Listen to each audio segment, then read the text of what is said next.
English works really well. What I just heard is, the Italian government has decided to take very drastic action to boost its economy because it's really the worst crisis this nation has ever faced since the World War II, and that's what I just heard from the German radio. And my English proficiency would easily outsmart you because I've never actually repeated this message before, and I just heard another one. The life is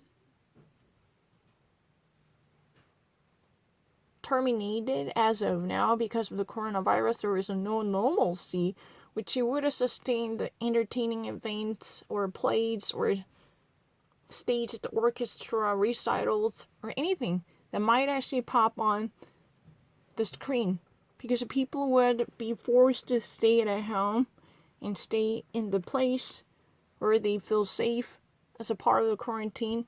And it's just for everything. That's really the reason in the midst of this, chaotic situation, there is going to be a recital by a cellist who's going to stream the cello recital as a way of assisting and comforting people who feel so drained emotionally and psychologically. That's what has been said. It's very easy.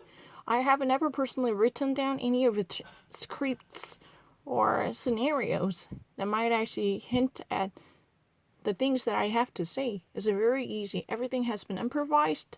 I don't need to think about it.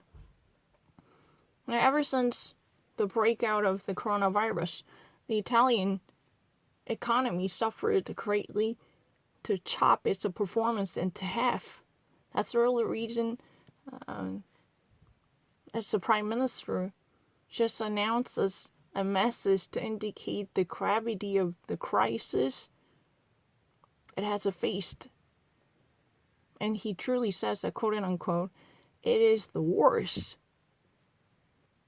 predicament the nation has faced ever since the World War II. The World War II, that's the grammatically, you can actually say that, ever since World War II.